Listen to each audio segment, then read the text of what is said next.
So ఈరోజు బ్రహ్మ జ్ఞానాన్ని తెలుసుకుందాం.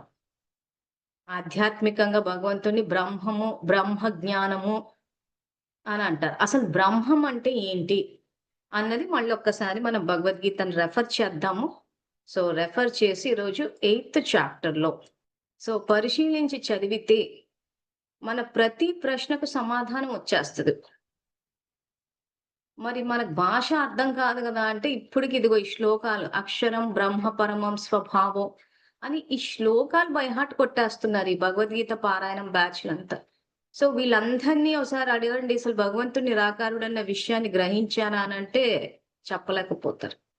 సో ఈ శ్లోకం యొక్క అర్థము సర్వోత్తమం శాశ్వతము అయిన పరమాత్మనే బ్రహ్మమని. సో బ్రహ్మ జ్ఞానము అంటే అసలు పరమాత్మ యొక్క జ్ఞానము. సో మరి దేవీ దేవతలు వీళ్ళంతా ఎవరన్నది కూడా మీకు భగవద్గీత రెఫరెన్స్ ఇచ్చే చెప్తాను నేను. సర్వోత్తమం శాశ్వతమైన పరమాత్మనే బ్రహ్మమని అంటారు.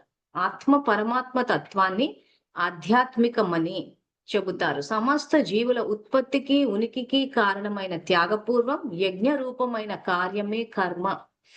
ఈ 8వ అధ్యాయము అక్షర పరబ్రహ్మ యోగం ఏదైతే ఉందో ఇందులో అర్జునుడు అసలు బ్రహ్మం అంటే ఏంటి, ఆధ్యాత్మికతం అంటే ఏంటి, కర్మ అంటే ఏంటి అన్న ప్రశ్నలకు భగవానుడి సమాధానం ఇచ్చారు. అందుకే మీకు ఆధ్యాత్మిక పుస్తకాలు ఏది చదివినా బ్రహ్మము బ్రహ్మాండము అనంటే ఎవరు అనంటే సర్వోత్తమము శాశ్వతము ఆయన పరమాత్మనే బ్రహ్మం అని అంటారు.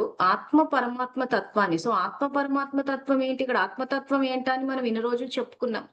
ఆత్మ అవినాశి నిరాకారము అవ్యక్తము, సృష్టికి ముందు అవ్యక్తము తర్వాత అవ్యక్తము మధ్యలో వ్యక్తము.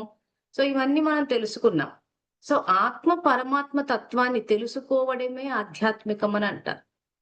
సమస్త జీవుల ఉత్పత్తికి ఉనికికి కారణమైన త్యాగపూర్వం యజ్ఞ రూపమైన కార్యమే కర్మ అని అంటారు. ఇది ఒక రకంగా చెప్పాలంటే చాలా డెప్త్ లో హ్యాండిల్ చేయాల్సిన పాయింట్ ఇది. ఈ సమస్త జీవుల త్యాగపూర్వము యజ్ఞ రూపం సింపుల్ గా చెప్పాలి అని అంటే ఈ రోజు మన జన్మ అన్నది మనం చేసుకున్న కర్మల ఆధారంగా మనం ఎంత త్యాగం చేస్తే మనకు అంత మన భాగ్యం తయారవుతోంది.